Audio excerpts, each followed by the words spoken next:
नमस्कार दोस्तों, जय श्री राम। दो मुट्ठी चावल इस स्लोगन के साथ भारतीय जनता पार्टी वेस्ट बंगाल में आगे बढ़ना चाहती है। हर एक घर में जाकर के दो मुट्ठी चावल लेने का संकल्प लिया है। क्या ये नारा, क्या ये स्लोगन इनको जीत की दहलीज तक ले जाएंगे? इस बात का जवाब तो भविष्य के गर्त में छुपा है। अभी हम ऐसे कुछ केस के बारे में डिस्कस करेंगे जिसे यूनिवर्सिटी में पढ़ाया जाना चाहिए। वेस्ट बंगाल के बारे में जानेंगे और यह समझने की कोशिश करेंगे कि क्या बीजेपी के इंटरनल सर्वे में जितनी सीटें बीजेपी ने खुद को दी है उतनी सीटें वो जीत सकती है।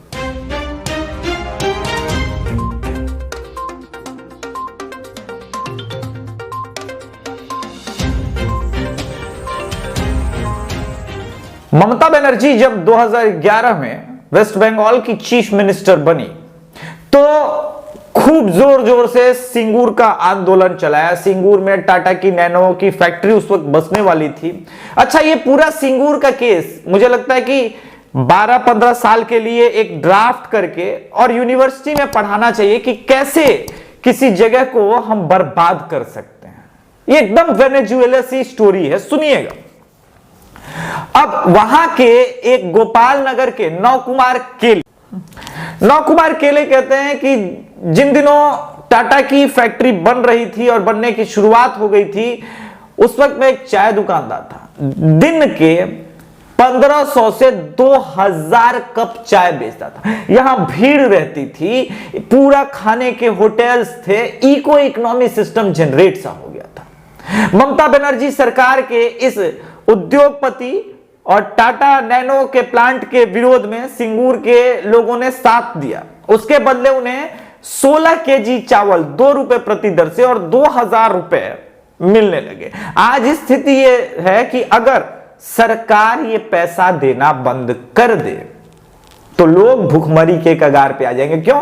क्योंकि पिछले 10 सालों से सिंगूर के किसान अपने खेतों से जो है वो कंक्रीट निकाल रहे हैं, मलबा निकाल रहे हैं, साफ कर रहे हैं। अन्न का एक दाना सिंगूर में नहीं होगा।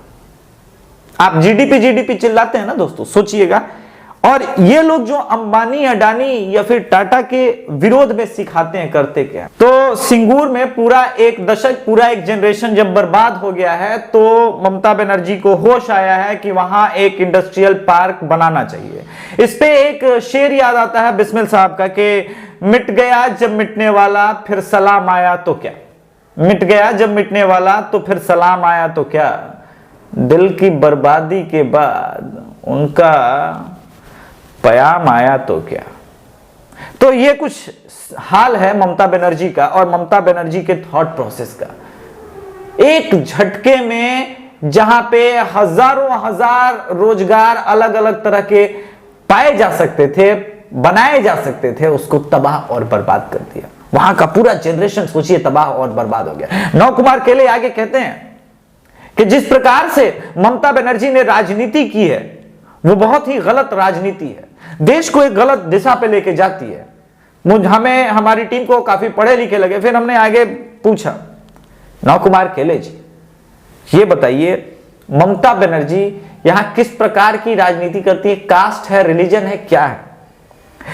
उसने बड़े ही दार्शनिक अंदाज में कहा, ज्यादा पढ़ा लिखा नहीं होने के बावजूद, कि देखिए ये जो पूरी भारत की संरचना है, व्यवस्था है, वो साम्यवाद पे टिकी हुई है।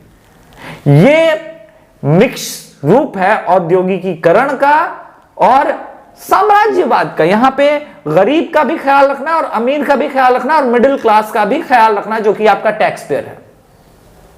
तो फिर इस प्रकार की व्यवस्थाएं कि 2000 रुपए दे देंगे, 16 केजी चावल दे देंगे 2 रुपए की दर से और पूरे की पूरे व्यवस्था को निरंकुश बना देंगे। जब कोई काम नहीं होगा फिर सरकार अपना हाथ खींच लेगी जिस दिन, उस दिन तो यहां के लोग भूखमरी का शिकार हो जाएंगे, क्योंकि कोई काम तो आता है नहीं। एक दशक बीत गया। तो ये बड़ा इंटरेस्टिंग केस स्टोरी था, तो मैंने सोचा आपके सामने प्रेजेंट कर दें। अब दो मुट्ठी चावल, एक मुट्ठी चावल से जो ये नारा लगा रही है बीजेपी, क्या सत्ता के गलियारे तक पहुंचेगी? मेरा जवाब है कि उन्होंने इंटरनल सर्वे में खुद को 170 से 80 सीट दिया था। आप हमारा याद कीजिए, जो पहला ओपिनियन पोल दिया था हमने कहा था कि अगर बीजेपी जो है तृणमूल कांग्रेस और टीएमसी अलग अलग लड़ती हैं तो बीजेपी 170 180 आएगी, लेकिन अगर टीएमसी लेफ्ट कांग्रेस एक हो जाती है तो बीजेपी 200 क्रॉस कर जाएगी। कुछ लोगों ने मुझसे पूछा था कि ये कैसे संभव है, फिर तो वहां 2+2 वाला ही थ्योरी होनी चाहिए। तो मैंने उनको यूपी का वो किस्सा याद दिलाया था कि जो बाकी भी लेफ्टिस्ट है वो भी छिटक जाएंगे और कांग्रेस ही है। वैसे ये सवाल अपने आप से आप पूछ सकते हैं, अगर आप वेस्ट बंगाल के हैं तो इस वक्त बीजेपी जो कि मेन अपोजिशन, 2016 में भी वो मेन अपोजिशन चुनाव के बाद नहीं बनी थी, तो मेन अपोजिशन तो लेफ्ट और कांग्रेस है। और चुनाव जीतने या हारने की बात हो रही है भारतीय जनता पार्टी की। ये वो किला है, वो दरवाजा है जिसको बीजेपी ने तोड़ दिया है। यानी मेन अपोजिशन जो है लेफ्ट और कांग्रेस नहीं है। और भारतीय जनता पार्टी 2019 के चुनाव के पहले, लोकसभा के चुनाव के पहले वेस्ट बंगाल में कहीं भी नहीं थी, 3 विधायकों की पार्टी थी। आज शुभेंदु अधिकारी, दिलीप घोष वगैरह सब बीजेपी में है। लेफ्ट के तमाम बड़े नेता, जिन्हें कहते हैं ना कि ये नेता जो होते हैं वो सूंघ लेते हैं कि सत्ता किधर शिफ्ट होने वाली है, उधर शिफ्ट होने का टाइम आ गया। तो किस आइडियोलॉजी के साथ जाया गया? एक उनके पास लेफ्ट का ऑप्शन था और एक लेफ्ट और कांग्रेस का ऑप्शन था, दूसरा बीजेपी का ऑप्शन था। लोग मुझसे सवाल करते हैं कि क्या ये लोग आकर के बीजेपी में पवित्र हो जाते हैं? गंगा है बीजेपी? अगर मैं ये कहता हूं कि मेरी एक विचारधारा है जहां पे मैं क्लियर कट हूं कि मुझे सीए लाना है, एनआरसी लाना है, मैं मुस्लिम कम्युनिटी को माइनॉरिटी के दर्जे से बाहर करना चाहता हूं, देश में जनसंख्या नियंत्रण कानून लाना चाहता हूं, मेरा एक ध्रुव विरोधी भी अगर मेरे आइडियोलॉजी के साथ मुझे साथ देता है तो मैं उसे क्यों अलग रखूं? भारत के इतिहास में जब भी बड़े हिंदू राजा आपस में लड़े और हारे, या फिर मुसलमानों से लड़े या हारे, तो उसका कारण था उनका बिखराव। तो अब अगर शुभेंदु अधिकारी भारतीय जनता पार्टी ज्वाइन करके भारतीय जनता पार्टी की विचारधारा के साथ लड़ना चाहता है तो किसी को क्या आपत्ति है?